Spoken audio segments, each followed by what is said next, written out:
Hi friends, this is Nancy Bajaj from touch for career institution. तो हमने हमारी BEd की फर्स्ट बुक की चाइल्डहुड एंड डेवलपमेंट की फर्स्ट यूनिट कंप्लीट कर ली है। जिसने नहीं देखी है वो हमारी प्रीवियस वीडियोस में जाकर वो कंसेप्ट्स को देख सकते हैं। आज हम स्टार्ट करेंगे हमारा यूनिट 2, जिसमें है इंडिविजुअल डिफरेंसेस। 16 मार्क्स का क्वेश्चन आता है ये, what is individual differences, concept of individual differences, causes of individual differences. तो सबसे पहले आज हम बात करेंगे कि इंडिविजुअल डिफरेंसेस होता क्या है, इसका मतलब क्या होता है, इसमें कौन कौन सी चीजें इंडिविजुअल डिफरेंसेस में कवर होती है। बेसिकली इंडिविजुअल डिफरेंसेस का मतलब होता है कि हर एक इंसान, ठीक है, एक दूसरे से डिफरेंट होता है, उसके कैरेक्टरिस्टिक्स एक दूसरे से डिफरेंट होते हैं, उसकी समझ एक दूसरे से डिफरेंट होती है, चाहे वो सगे भाई बहन भी क्यों ना हो, ट्विंस भी क्यों ना हो, फिर भी उन दोनों की मेंटालिटी, उन दोनों की समझ एक दूसरे से बिल्कुल डिफरेंट होगी। ठीक है, तो किस तरीके की इंडिविजुअल डिफरेंसेस हमें देखने को मिलते हैं अपने एनवायरमेंट में। ठीक है, एक 40 बच्चों की क्लास है अगर, ठीक है, उसमें 40 बच्चे अगर बैठे हैं तो जरूरी नहीं है कि सब बच्चे एक ही लेवल पे चीजों को समझ रहे हैं। कुछ बच्चे हो सकता है कोई कंसेप्ट बहुत जल्दी कैच कर ले और कुछ बच्चों को वही सेम कंसेप्ट को समझने में बहुत टाइम लग जाए, जबकि पढ़ाने वाली टीचर सेम है, बट फिर भी बच्चों को वो पर्टिकुलर कंसेप्ट समझने में बहुत सारी डिफिकल्टीज आ सकती है बिकॉज ऑफ इंडिविजुअल डिफरेंसेस। हम हर बच्चे से सेम लेवल की मेंटालिटी एक्सपेक्ट नहीं कर सकते, बिकॉज चाहे वो बच्चे ट्विंस ही क्यों ना हो, फिर भी दोनों में समझने की शक्ति, ठीक है, सोचने की शक्ति एक दूसरे से डिफरेंट हो सकती है। तो ये सारी चीजें आती हैं हमारे इंडिविजुअल डिफरेंसेस में। Each and every person, either they are twins और siblings, they have their individual characteristics. तो हर किसी की कैरेक्टरिस्टिक्स एक दूसरे से डिफरेंट हो सकते हैं, उनकी इंडिविजुअलिटी एक दूसरे से डिफरेंट होती है, उनकी समझ एक दूसरे से डिफरेंट होती है। तो all the human being, all the living beings have their individual characteristics. कोई भी दो जन की फेस सेम नहीं होता, कैरेक्टरिस्टिक सेम नहीं होते, मेच्योरिटी लेवल सेम नहीं होता। कुछ बच्चे बहुत जल्दी मेच्योर हो जाते हैं तो कुछ बच्चों को टाइम लगता है। ठीक है, कई बच्चों की क्रिएटिव पावर बहुत स्ट्रॉन्ग होती है, कई बच्चों की वो चीज नहीं होती। कुछ बच्चे स्पोर्ट्स में अच्छे हो सकते हैं, कुछ सिंगिंग में, कुछ डांसिंग में। तो सबका सेम एस्पेक्ट या फिर स्टिग्मा नहीं हो सकता। हर बच्चा एक दूसरे से डिफरेंट होता है और हर बच्चे से तुम सेम चीज एक्सपेक्ट करोगे तो वो चीज गलत है। ठीक है, चाहे दो सगे भाई भी हैं, एक बच्चा हो सकता है मैथ्स में 90 स्कोर करे और दूसरा जो है फेल हो जाए। ठीक है, क्योंकि दोनों को बेशक पढ़ाने वाला टीचर सेम हो, लेकिन उनकी खुद की मेंटालिटी डिफरेंट हो सकती है। तो that comes under individual difference. ठीक है, तो इसके बहुत सारे कॉजेज होते हैं कि बच्चा जो है वो एक दूसरे से डिफरेंट कैसे होता है, किन किन वजहों से होता है। सबसे पहली बात हेरिडिटी। ठीक है, heredity is the main reason जिसकी वजह से फॉर एग्जाम्पल 40 स्टूडेंट्स की क्लास है, कुछ बच्चे बहुत इंटेलिजेंट है, कुछ बहुत शैतान है, कुछ बिल्कुल निल है। ठीक है, तो क्या रीजन है कि सेम क्लास में पढ़ते हुए भी बच्चों की समझ एक दूसरे से डिफरेंट है। First factor is heredity. क्यों? क्योंकि कुछ चीजें उनको उनके पेरेंट्स से मिली। हो सकती है, ये हो सकता है कि एक बच्चे के पेरेंट्स बहुत इंटेलिजेंट है, बहुत फोकस्ड है, वो बच्चों की पढ़ाई पे बहुत ध्यान रखते हैं, और हो सकता है दूसरे के पेरेंट्स बिल्कुल कंसीडर ही नहीं करते। ठीक है, तो उनकी हेरिडिटी जो जीन्स बच्चों को अपने पेरेंट्स से मिल रहा है वो भी तो इफेक्ट करेंगे ना बच्चे की समझ पर। सेकेंड, एनवायरमेंट की, किस एनवायरमेंट में बच्चे जो है वो बड़े हुए हैं। ठीक है, बच्चे का एनवायरमेंट, जिस एनवायरमेंट में बच्चा जो है वो अपनी ग्रोथ करता है, अपनी अपडेटिंग उसको मिलती है, वो एनवायरमेंट बहुत इंपॉर्टेंट होता है बच्चे की डेवलपमेंट में। ठीक है, तो बच्चा जिस बेसिकली फॉर एग्जाम्पल एक क्लास में एक बच्चा ऐसा है जिसको बहुत ही अच्छा एनवायरमेंट मिला है। ठीक है, पेरेंट्स बहुत अच्छे रिसोर्सेज उसको प्रोवाइड कराते हैं, अच्छे ट्यूशंस है, अच्छे टीचर्स से सराउंडेड है, दोस्त अच्छे हैं, तो उसकी मेंटालिटी अच्छी हो सकती है। और अदर देन दैट कुछ बच्चे ऐसे होते हैं जिनको अच्छा एनवायरमेंट नहीं मिलता, अच्छे रिसोर्सेज नहीं मिलते, तो उनमें भी और उन दोनों बच्चों में डिफरेंसेस हो सकते हैं। मेच्योरिटी लेवल सबका डिफरेंट होता है, कुछ लोगों में मेच्योरिटी बहुत जल्दी आ जाती है, कुछ में बहुत टाइम बाद आती है। ठीक है ना, तो मेच्योरिटी कॉजेज डिफरेंसेस। जिन बच्चों में मेच्योरिटी जल्दी आ जाती है उनका लाइफ को देखने का या फिर लाइफ की सिचुएशंस पर रिएक्ट करने का तरीका अलग होता है। ठीक है, तो मेच्योरिटी जो है वो भी डिफरेंसेस को क्रिएट करती है। एज फैक्टर बहुत इंपॉर्टेंट है।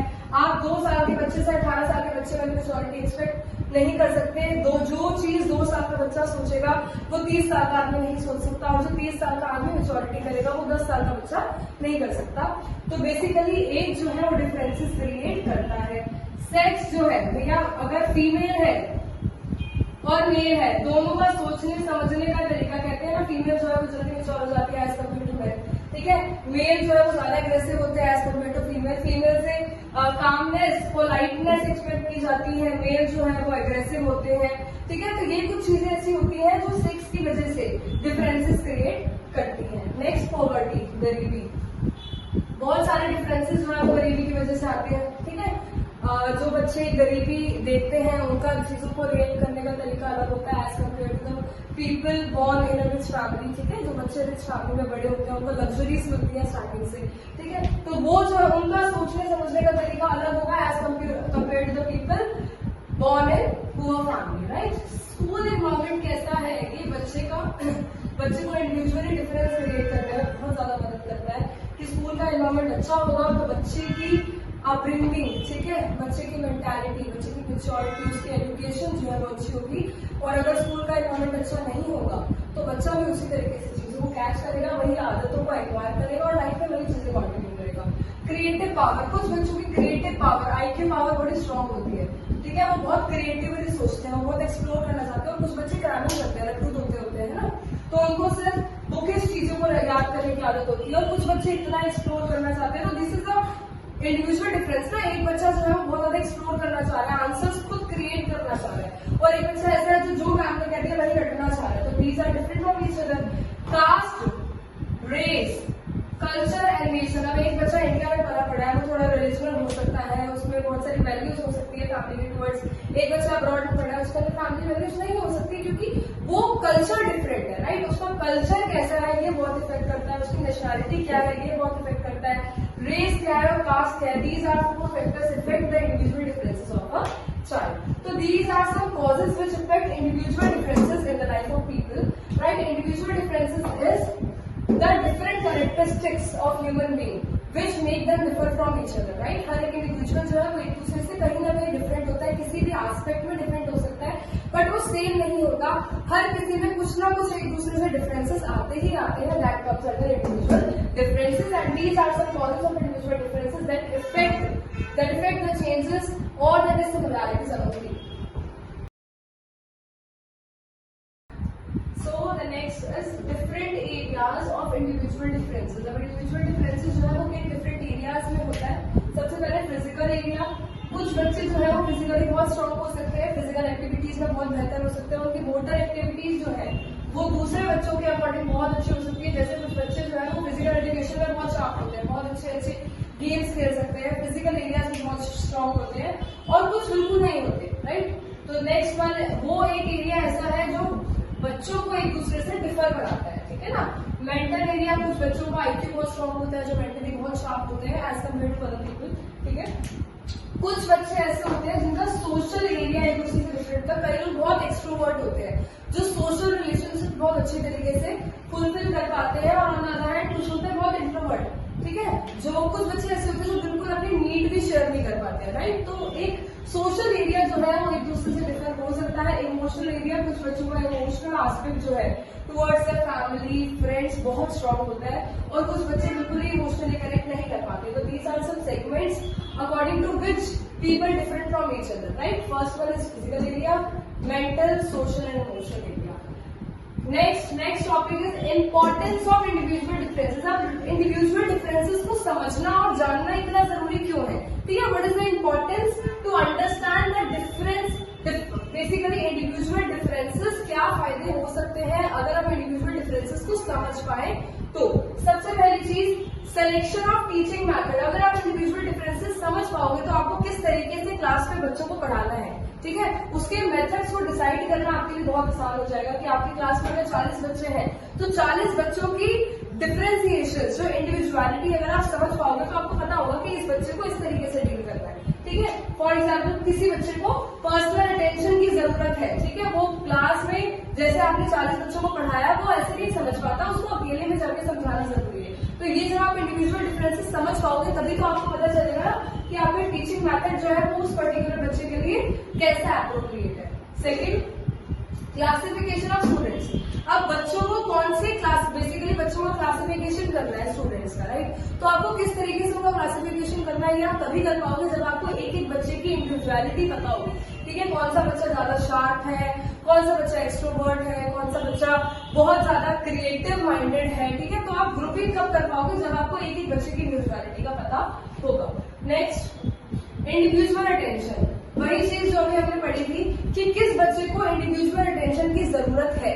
आपको ये चीज आप तभी समझ पाओगे जब आप एक एक बच्चे की इंडिविजुअलिटी को समझ सकते हो।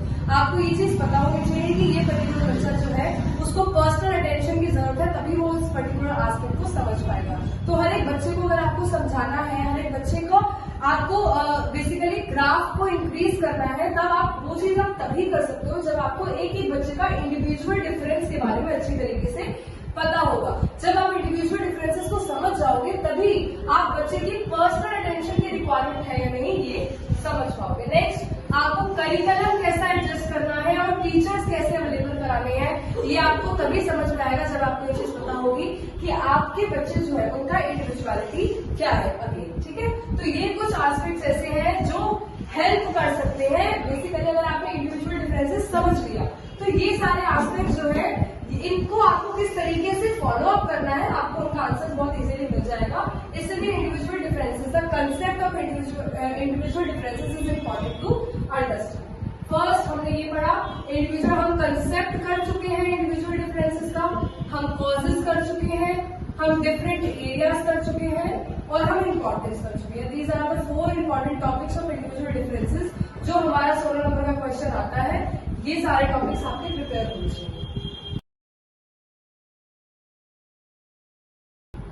So the next topic is methods to identify individual differences. अब इंडिविजुअल डिफरेंसेस को समझने के कौन कौन से तरीके होते हैं, किन किन तरीकों के थ्रू आप ये समझ सकते हो कि that particular child is different from each other on the segment of, आप कैसे जज कर सकते हो कि ये दो बच्चे जो है वो एक दूसरे से डिफरेंट है। सबसे पहली चीज रेटिंग स्केल, जैसे स्कूल्स में होता है ना, नंबर 1 फर्स्ट पोजीशन आई है, सेकंड पोजीशन, लास्ट। ठीक है, तो आप इनके थ्रू आप जज कर सकते हो कि जो फर्स्ट आया है वो मेंटली बहुत शार्प होगा, जो लास्ट आया है वो पढ़ाई में बहुत पीछे होगा, राइट। तो ये एक स्केल मिल गया जिसके थ्रू आप इंडिविजुअली डिफरेंस क्रिएट कर सकते हो कि क्लास में सबसे बेस्ट कौन है और सबसे शरारती बच्चा या फिर जो पढ़ाई में ध्यान नहीं देता वो बच्चा कौन है। तो आपको एक सेगमेंट मिल गया जज करने के लिए, एक स्केल मिल गया जज करने के लिए, that is called as rating scale. Second one is grades, जैसे ग्रेड्स मिलते हैं ना, A1, A2, B1, B2, तो ये भी तो एक स्केल ही है जिसके थ्रू आप जज कर सकते हो कि बच्चा जो है वो एक्सीलेंट है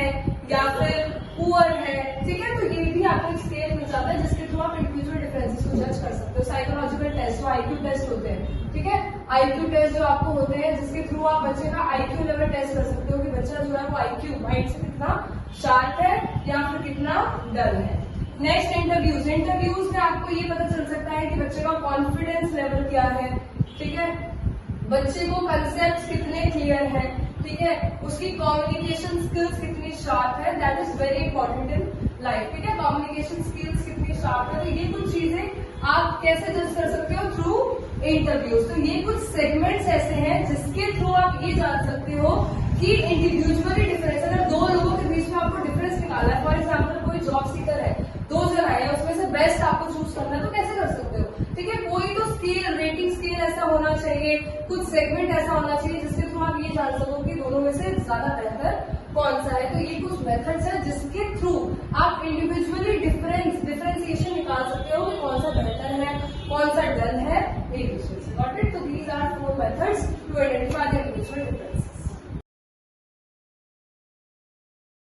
नेक्स्ट टॉपिक है हमारा लर्निंग डिसेबिलिटी। अब लर्निंग डिसेबिलिटी होता है कि कुछ बच्चे ऐसे होते हैं जिनको बहुत बेसिक चीजों को समझने में बहुत दिक्कत आती है, जो उनकी एज के बच्चे बहुत आसानी से समझ लेते हैं। ठीक है, तो उनको कुछ डिसेबिलिटीज होती है जिनकी वजह से उनको पढ़ने समझने में बहुत सारी दिक्कतें आती हैं। ठीक है, तो वो होती है हमारी लर्निंग डिसेबिलिटी, समझने में दिक्कत है। फॉर एग्जाम्पल कोई बच्चा ऐसा है आप ही की क्लास का, वो कोई चीज बहुत आराम से समझ पा रहा है, पर जो बच्चा डिसेबिलिटी वाला है उसको वो बेसिक चीजें समझने में बहुत तकलीफ होती है, राइट। तो that comes under learning disability. अब इसके भी 4 डिफरेंट काइंड्स होते हैं। फर्स्ट इज प्रोफाउंड, सब, मॉडरेट एंड माइल्ड। तो अलग अलग कैटेगरीज में हमने इसको डिफरेंशिएट किया है कि किस किस तरीके की लर्निंग डिसेबिलिटीज हो सकती है। सबसे पहले प्रोफाउंड। अब प्रोफाउंड में वो बच्चे आते हैं जिनका IQ 20 से भी कम होता है, राइट। ठीक है, तो उनको तो समझने में बहुत ही ज्यादा तकलीफ होती है, वो लैंग्वेजेस भी नहीं समझ पाते हैं। ठीक है, उनका IQ जो है, IQ का लेवल जो है वो बिलो 20 होता है। तो जिन बच्चों का IQ लेवल बिलो 20 है वो किस कैटेगरी में आते हैं? प्रोफाउंड कैटेगरी में आते हैं। नेक्स्ट, सब कैटेगरी में वो बच्चे आते हैं जो अपनी पर्सनल केयर नीड्स को भी बताने में उनको बहुत तकलीफ होती है, राइट। वो बोल ही नहीं पाते कि उनको किन चीजों से तकलीफें हैं, उनको किन चीजों की जरूरत है, ठीक है। वो पर्सनल केयर नीड्स के बारे में भी बहुत मुश्किल से एक्सप्रेस कर पाते हैं, राइट। कुछ बच्चे एक्सप्रेस कर लेते हैं बट फिर भी वो और बच्चों के बेसिकली कंपैरिजन में काफी स्लो होते हैं, ठीक है। वो दिन में आते हैं सर्व। नेक्स्ट है हमारा मॉडरेट। अब मॉडरेट में वो बच्चे आते हैं जो अपनी personal basically daily care needs को बहुत आराम से डिस्कस कर पाते हैं बट उनका थिंकिंग जो है वो नॉर्मल बच्चों की तरह नहीं होता, ठीक है। ये उन कैटेगरी के बच्चे हैं जो कम से कम अपने बेसिक नीड्स को तो आराम से डेली बेसिक नीड्स है, जो रोज की उनको जरूरतें हैं, वो उनको अच्छी तरीके से कम्युनिकेट कर पाते हैं, वो लैंग्वेज को अंडरस्टैंड कर पाते हैं, ठीक है। वो बातचीत कर सकते हैं, लैंग्वेज को समझ जाते हैं, ठीक है ना। तो उनके साथ कम से कम कॉन्वर्सेशन करना आसान हो जाता है, ठीक है। लास्ट है हमारा माइंड। माइंड होता है जिनको बहुत ही थोड़ा, जैसे वो कम्युनिकेट आराम से कर रहे हैं, वो लैंग्वेज आराम से समझ रहे हैं, वो चीजें भी आराम से समझ रहे हैं, पर जो कॉम्प्लेक्स आइडियाज है ना, जो कॉम्प्लेक्स चीजें हैं वो समझने में उनको थोड़ी सी तकलीफ होती है, तो वो बच्चे किसमें आते हैं, माइंड में आते हैं, ठीक है। तो हमने 4 चीजें डिस्कस करी। प्रोफाउंड, जिनका आईक्यू जो है वो 20 से भी कम होता है, जिन बच्चों का आईक्यू 20 से भी कम होता है वो प्रोफाउंड के अंदर आते हैं। जो बच्चे लैंग्वेजेस को समझने में भी जिनको दिक्कत होती है, जो जेस्चर से बात कर पाते हैं, लैंग्वेज को भी अच्छे से नहीं समझ पाते, अपनी बेसिक पर्सनल केयर नीड्स को भी बता नहीं पाते, वो किसके अंदर आते हैं, सर्व के अंदर आते हैं। मॉडरेट वो बच्चे होते हैं जो कम से कम अपने बेसिक नीड्स को बता पाते हैं, वो लैंग्वेज समझ पाते हैं, वो कम्युनिकेट कर पाते हैं, ठीक है। माइंड के अंदर वो बच्चे आते हैं जिनमें बहुत थोड़ा सा डिफरेंस होता है नॉर्मल बच्चों से, लेकिन वो कॉम्प्लेक्स आइडियाज को नहीं समझ पाते, ठीक है। बेसिक चीजें वो आराम से समझ रहे हैं, वो बेसिक टॉपिक्स आराम से समझ रहे हैं, वो कॉन्वर्सेशन कर पा रहे हैं, वो लैंग्वेज भी समझ रहे हैं, लेकिन जो कॉम्प्लेक्स आइडियाज है उनको समझने में उनको काफी तकलीफ आ रही है, दैट कम्स अंडर माइंड। तो ये 4 चीजें हमने पढ़ी लर्निंग डिसेबिलिटी के अंदर। First one is profound, severe, moderate and mild. So the next topic is creativity. Creativity क्या होता है? क्रिएटिविटी का कंसेप्ट, नेचर, कैरेक्टरिस्टिक्स, ठीक है। तो सबसे पहले हम बात करेंगे कि क्रिएटिविटी क्या होती है। क्रिएटिविटी मीन्स टू क्रिएट, कुछ नया क्रिएट करना, ठीक है। अपनी स्किल्स, अपनी एबिलिटीज के थ्रू कुछ नया क्रिएट करना, कुछ नया प्रोड्यूस करना, that comes under creativity. To make something happen with skills and ideas, अपने स्किल्स और आइडियाज के थ्रू कुछ नया क्रिएट करना, कुछ नया प्रोड्यूस करना, that comes under creativity. Creativity जो होती है वो बहुत ही बेसिकली बहुत हेल्पफुल एबिलिटी होती है, जो लाइफ की बहुत सारी प्रॉब्लम्स को बहुत इजीली टैकल करने में हमारी हेल्प करती है, राइट। तो दैट मीन्स टू क्रिएट। सबसे पहले क्रिएटिविटी का नेचर कैसा होता है, फीचर्स कैसे होते हैं। सबसे पहले creativity is goal oriented. Creativity जो होती है वो कुछ ना कुछ गोल को पूरा करने के लिए बनाई जाती है, ठीक है। That is goal oriented. Goal को पूरा करने के लिए क्रिएटिविटी जो है वो यूज की जाती है। वे ऑफ थिंकिंग है क्रिएटिविटी, जिस तरीके से आप सोच रहे हो या फिर चीजों को बेसिकली ओवरकम कर रहे हो, किस तरीके से आप अपनी सिचुएशंस को फॉलो कर रहे हो, ठीक है, अपने एक्सपीरियंसेस को फॉलो कर रहे हो, दैट कम्स अंडर। जिस तरीके से आप सोच रहे हो चीजों को, ठीक है, आपका सोचने और समझने की जो ताकत है, दैट कम्स अंडर क्रिएटिविटी, ठीक है। आपका माइंड कितना क्रिएटिव है, आप कितनी वैल्यूएबल चीजें सोच रहे हो, ठीक है, कैसे आप अपनी थिंकिंग को, ठीक है, क्रिएटिव बनाने की कोशिश कर रहे हो, अपनी थिंकिंग के थ्रू कैसे आप चीजों को, नई चीजों को क्रिएट करने की कोशिश कर रहे हो, that comes under creativity. Creativity is a synonym of intelligence, ठीक है। क्रिएटिविटी और इंटेलिजेंस दो सेम ही चीजें हैं, मतलब आपकी समझदारी में आता है क्रिएटिविटी, आपकी इंटेलिजेंस कितनी है, ठीक है। Creativity is a synonym of intelligence. Creativity जो है वो इंटेलिजेंस का ही एक प्राइमरी है, ठीक है। तो आपकी क्रिएटिविटी जो है वो इंटेलिजेंस के बराबर है। न्यू आइडियाज, क्रिएटिविटी जो है वो न्यू आइडियाज में जो अपनी होती है, भैया आपके आइडियाज कैसे हैं, आप नए नए आइडियाज को कैसे फॉलो अप करते हो, दैट कम्स अंडर क्रिएटिविटी। और वही जो है आपके माइंड को क्रिएटिव बनाती है। नेक्स्ट, कैरेक्टरिस्टिक्स क्या है क्रिएटिविटी के। सबसे पहली चीज, अगर कोई बच्चा जो है वो क्रिएटिव माइंड का है तो वो कैसा होगा, बहुत सारी क्यूरियोसिटी होगी उसके अंदर, वो नई नई चीजों को जानने के लिए बहुत ज्यादा क्यूरियोसिटी होगी, हर नई चीज जानने की कोशिश करेगा, 1000 सवाल पूछेगा, ठीक है। तो वो बच्चा जो है वो बहुत ज्यादा क्यूरियोसिटी वाले बिहेवियर का होगा, ठीक है। फ्लेक्सिबिलिटी होगी, रिजिडनेस नहीं होगी, वो नई चीजों को जानकर अपनी डिक्शनरी में ऐड करने की कोशिश करेगा। ठीक है, ये नहीं कि मुझे जितना पता है उतना ही काफी है, नहीं, वो हर दिन कुछ नया जानने की कोशिश करेगा, वो बहुत फ्लेक्सिबल होगा। उसकी थिंकिंग जो है वो ओरिजिनल होगी, वो बुकिश लैंग्वेज को रटने की कोशिश नहीं करेगा। ठीक है, वो ओरिजिनली थिंक करेगा कि अगर ये चीज हो रही है तो ऐसी चीज क्यों हो रही है। ठीक है ना, तो उसकी थिंकिंग जो है वो ओरिजिनल होगी, कहीं से कॉपी पेस्ट नहीं की जाएगी कि पापा ने बोला था ऐसा करना तो ऐसा ही करना है। नहीं, अगर पापा ऐसा कर रहे हैं तो ऐसा क्यों करना है, what is the reason behind it. हम सही ये चीज हम इतने सालों से करते आ रहे हैं, पर उसका रीजन क्या है। ठीक है, तो वो अपनी ओरिजिनल थिंकिंग में काम करने की कोशिश करेगा, ना कि क्रैमिंग करने की कोशिश करेगा, चीजों को रटने की कोशिश करेगा। इमेजिनेशन पावर उस बच्चे की बहुत स्ट्रॉन्ग होगी, जिसका माइंड जो है वो क्रिएटिव होगा। ठीक है, तो कुछ कैरेक्टरिस्टिक्स आपको उस बच्चे में ऐसे नजर आएंगे, क्यूरियोसिटी बिहेवियर होगा, फ्लेक्सिबिलिटी होगी, ओरिजिनल थिंकिंग होगी और इमेजिनेशन होगी, अगर कोई बच्चे का माइंड जो है वो क्रिएटिव है। ठीक है,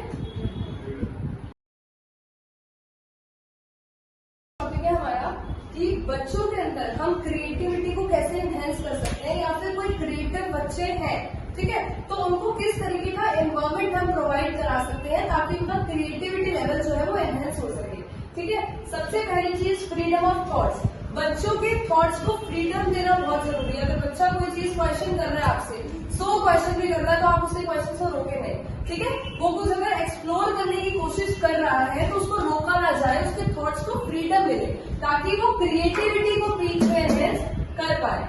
रिमूवल फियर। अब जो बच्चे के अंदर डर नहीं होना चाहिए किसी भी चीज का। ठीक है, अगर वो कोई रिसोर्स यूज करना चाहता है तो ये नहीं कि खराब हो जाएगी, ये नहीं, वो अगर कोई चीज एक्सप्लोर करना चाह रहा है तो उसको एक्सप्लोर करने दिया जाए। कोई भी फियर है उसके मन में तो उसका रिमूवल कर देना ताकि बच्चा जो है वो क्रिएटिवनेस की तरफ बढ़ पाए।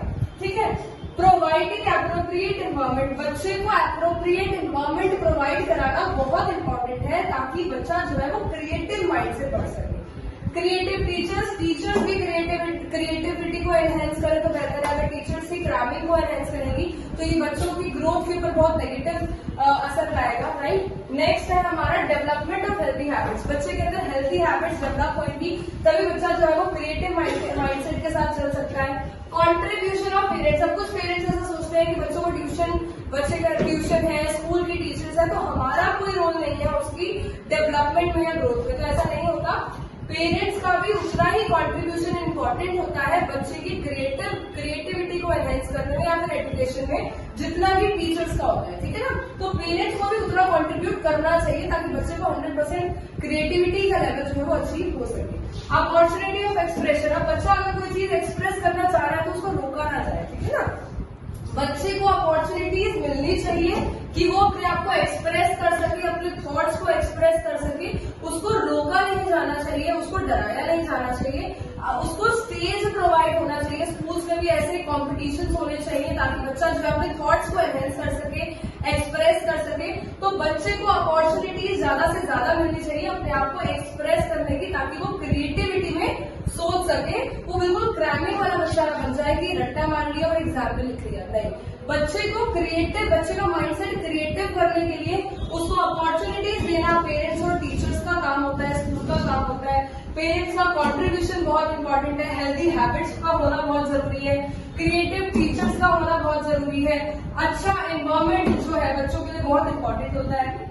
फियर का रिमूव करना बहुत जरूरी है। बच्चा अगर डरता ही रहेगा अपने पेरेंट्स से बात करने में, अपने टीचर से बात करने में, तो वो अपने क्रिएटिव थॉट्स को कैसे एक्सप्रेस कर पाएगा, है ना। तो किसी तरीके का डर नहीं होना चाहिए ताकि वो अपने थॉट्स को एक्सप्रेस कर सके।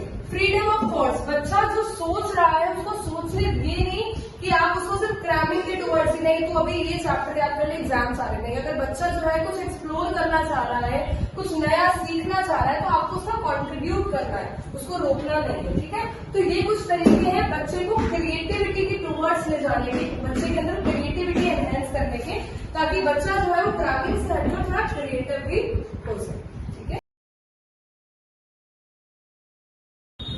नेक्स्ट टॉपिक है हमारा पर्सनालिटी। पर्सनालिटी बेसिकली व्यक्तित्व, एक इंसान का व्यक्तित्व, एक इंसान की पर्सनालिटी क्या है, वो इन एंड आउट कैसा है, वो कैसे लोगों के साथ डील कर रहा है, लोगों को किस तरीके का एटीट्यूड दे रहा है, वो कैसे लाइफ सिचुएशंस के साथ डील कर रहा है। That is the sum total of inner and outer strength. Right, personality जो होती है वो इनर और आउटर स्ट्रेंथ का सम टोटल होती है कि एक इंसान का अपीयरेंस कैसा है, उसका बात करने का तरीका कैसा है, वो लाइफ सिचुएशंस को कैसे डील कर रहा है, उसका इनर स्ट्रेंथ कैसा है, ठीक है, वो आउटर और लोगों के साथ कैसा है, वो एक्सट्रोवर्ट है, वो इंट्रोवर्ट है, ठीक है। तो जो sum total of outer and inner strength comes under personality. अब अगर हम फीचर्स के बारे में बात करें कि पर्सनालिटी के फीचर्स क्या होते हैं, तो sum total of heredity and environment. क्या क्या फीचर्स, बेसिकली पर्सनालिटी किन किन चीजों से इफेक्ट होती है। सबसे पहली बात हेरिडिटी, इंसान के अगर पेरेंट्स एक्सट्रोवर्ट होंगे तो बच्चा भी एक्सट्रोवर्ट हो सकता है, और उसका एनवायरमेंट कैसा है, बच्चा जो है वो किस एनवायरमेंट में पला बड़ा है, that also can be the cause of personality, ठीक है। बच्चे की पर्सनालिटी कैसी है, वो डायरेक्टली और इनडायरेक्टली हेरिडिटी और इन्वायरमेंट के ऊपर इफेक्ट करता है। Next, dynamic organization. अब भैया जो पर्सनालिटी है वो डायनामिक होती है, लाइफ सिचुएशन के हिसाब से चेंज होती रहती है। हो सकता है बच्चा जो है एडोलेसेंस एज में डिफरेंट हो, एडल्टहुड में डिफरेंट हो जाए, और बड़ा जब होगा, जब लाइफ की सिचुएशंस और ज्यादा हिट करेंगी तो उसकी पर्सनालिटी चेंज हो सकती है। तो जो पर्सनालिटी होती है वो डायनामिक होती है, सेम नहीं होती कि बच्चा जब से जन्म लिया है बच्चे ने तब से लेकर डेथ तक उसकी पर्सनालिटी सेम ही रहेगी, नहीं, वो लाइफ की सिचुएशंस एक्सपीरियंस के हिसाब से चेंज होती रहती है। दैट कीप्स ऑन चेंजिंग, जिसे हम कहते हैं कीप्स ऑन चेंजिंग, वो चेंज होती रहती है as per the situations, as per the experiences. कोई किसी भी तरीके से जो हमारी पर्सनालिटी है किसी भी रीजन से ऑल अराउंड चेंज होती रहती है। नेक्स्ट, यूनिक और कैरेक्टरिस्टिक्स। अब देखो ये जो हमारी किसी की पर्सनालिटी यूनिक होती है, ऐसा जरूरी नहीं है कि दो जन है, सेम क्लास में है, सेम एनवायरमेंट में है, सेम हेरिडिटी है, तो भैया उनकी पर्सनालिटी जो है वो सेम होगी, ठीक है, ऐसा कुछ नहीं होता। हर किसी की यूनिक पर्सनालिटी होती है। हो सकता है वो बात करने में बहुत अच्छा हो सकता है एक बच्चा फिजिकल एजुकेशन में बहुत अच्छा हो सकता है कोई डांस में बहुत अच्छा हो, मतलब हर किसी की पर्सनालिटी डिफरेंट होती है, उसका लाइफ के साथ डील करने का तरीका डिफरेंट होता है, वो लाइफ के सिचुएशंस और एक्सपीरियंसेस के हिसाब से चेंज भी होता रहता है, बट हर किसी की पर्सनालिटी एक दूसरे से डिफरेंट होती है। चेंजेबिलिटी, जैसे अभी हम बात कर रहे थे डायनामिक एनवायरमेंट में, दैट कीप्स ऑन चेंजिंग, ये फ्लेक्सिबल होती है, ये चेंज होती रहती है। जैसे जैसे फॉर एग्जाम्पल कोई छोटा बच्चा है, ठीक है, उसने एडोलेसेंस हिट किया, वो अलग तरीके से लाइफ की सिचुएशंस को डील कर रहा है, लोगों के साथ अलग तरीके से बिहेव कर रहा है। जब वो और बड़ा होगा, उसको कुछ एक्सपीरियंसेस और मिलेंगे तो वो अलग तरीके से लोगों को डील करेगा, राइट। तो उसके सोचने समझने की पावर भी चेंज होगी, उसका लोगों के साथ बात करने का तरीका भी चेंज होगा, राइट। तो ये चेंजेबल होता है, ये एक जैसा नहीं रहता लाइफ टाइम, ठीक है।